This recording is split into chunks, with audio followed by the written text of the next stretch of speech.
So when I came in the door, Venerable Chuni greeted me with a handful of cards, you know, but they weren't poker cards. Because we've had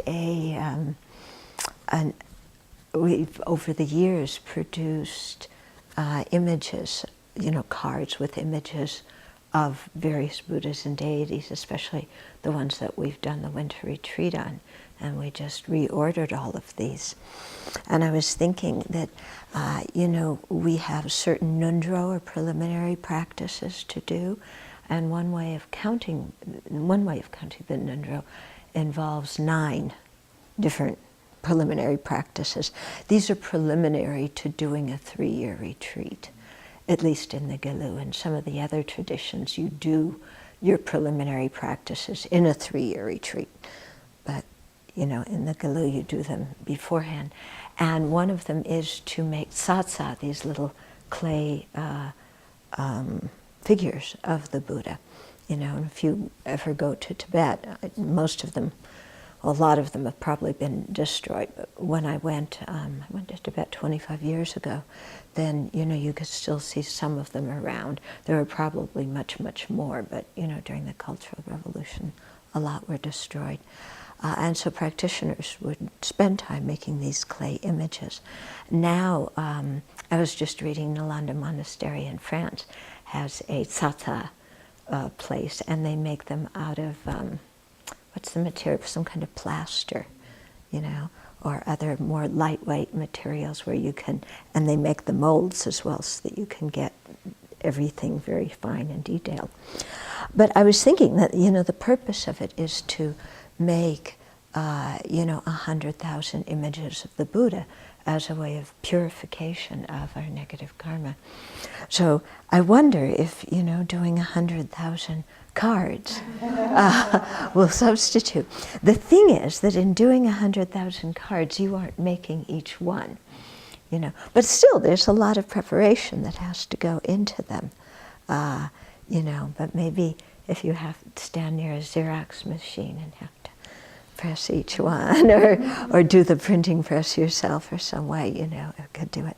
But I thought I would just show people these cards. This one is one of the Buddha. Everything starts with the Buddha. Do you want to go close up? You might have to adjust the camera each time I show a card. So this tanka actually was one that when in Los Angeles, His Holiness visited several years ago, they had many duplicates of this tanka all around, and one was given to DFF by Venerable Tenzin Gacha. So that's the picture of the Buddha.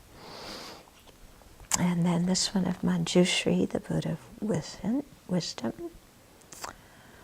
Okay. And then Medicine Buddha. Here. And Vajrasattva. This is one of the retreats that we're going to be doing this winter. So it's also one of the Nundro or preliminary practice retreats. And then Thousand Armed Chenrezig. There's also 2-armed Chenrezig, 4-armed Chenrezig, many different forms of Chenrezig. In China, Chenrezig is often in a female form called Kuan Yin, or Canon in Japanese. And then Green Tara. This is the central figure of a tanka on the 21 taras that DFF gave to me when I left. And then White Tara. So now we have a full supply of all these cards and we're happy to give them to people who would like them. And hopefully in future years, you know, we'll have the opportunity to make more cards of different deities. Because very often seeing a picture really ripens some karma, or it implants some seeds that we're not really aware of at the time. When Well, before I actually met the Dharma, when I was a hippie traveler in Nepal, in 1973, I came across some Tibetan artwork. They had it on the rice paper, you know, just prints on white rice paper. I had no faith, no understanding of what these figures were, but I had a lot of attraction to them and a lot of interest in them. So I got a bunch of these rice paper things. They were very cheap. Again, not out of any good motivation, but so that I would have far out things in my flat, so when my friends came over, then I could brag about my trip to India, because very few people went overland to India in those days. So it wasn't a good motivation, but it's interesting that there was some kind of attraction to that before I knew anything about it. Yeah, and so similarly, you know, we have these cards, and very often at public talks or whatever, we leave them out, and people are attracted, and they get one, and then, you know, maybe there's some karma from previous lives that ripens because of that, or maybe they get curious, you know, who is this deity, and they begin some investigation. Okay, so this in a way is like having the relic tour this coming weekend. You know, people may have some kind of attraction, and it may incite their curiosity to actually learn more about what Buddhism is.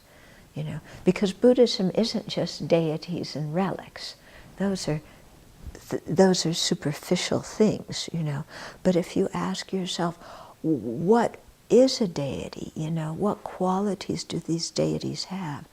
You know, what qualities do these masters have that, you know, when their bodies are cremated, they can produce relics? Then, you know, you start seeing human potential and the ability of the human mind. And if other people's minds have that potential, surely our mind does as well. And then that gets us interested in what then is the path to actualizing that potential. And in that way, that leads people to interest in the Dharma, to learning the Dharma and practicing it.